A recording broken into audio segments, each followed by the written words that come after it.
এটা রাইট আর ও বাচ্চা বান দিকে একটা ভিডিও দেখা এই তো হ্যাঁ ওকে থ্যাংক ইউ। জনাব মির্জা আব্বাস উদ্দিন আহমেদ, মিসেস আফরোজা আহমেদ তিনটি মামলা থেকে বেকসুর খালাস পেয়েছে। দুর্নীতি দমন কমিশন জনাব মির্জা আব্বাস উদ্দিন আহমেদকে 2008 সালে তাদেরকে একটা নোটিশ দিয়েছিল, তাদের কি কি সম্পদ আছে, তাদের অস্থাবর এবং স্থাবর কি সম্পদ আছে এইগুলি দাখিল করার জন্য।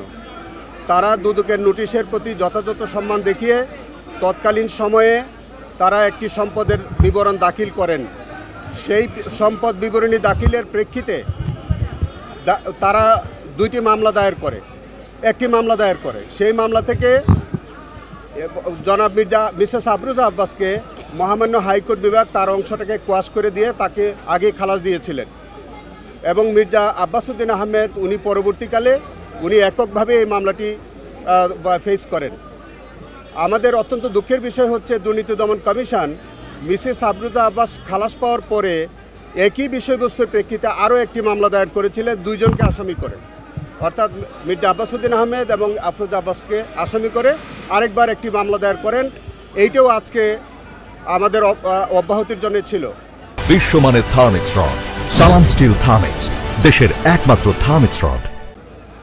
আমরা প্রথমে যে মামলাটি দায়ের করে সেটা সাক্ষী প্রমাণ শেষে তাদের বিরুদ্ধে অভিযোগ প্রমাণিত না হয় মির্জা আব্বাস উদ্দিন আহমেদকে খালাস প্রদান করেন এবং অপর যে মামলাটি একই বিষয়বস্তুর উপরে করা হয়েছিল আবার দুইজনের বিরুদ্ধে, সেই মামলা থেকেও আমরা বলেছি যে যেহেতু একই বিষয়ের উপরে পূর্বেই মিসেস আফরোজা আব্বাস খালাস পেয়েছে, একই বিষয়ের উপরে আবার মামলা দায়ের করার আইনগত কোনো বিধান নাই এবং একই কারণে মির্জা আব্বাস উদ্দিন আহমেদ আজকে কিছুক্ষণ আগে যে মামলায় খালাস পেয়েছে একই বিষয়ে আবার ওই পরবর্তী মামলাটায় চার্জ গঠনের কোনো সুযোগ নাই।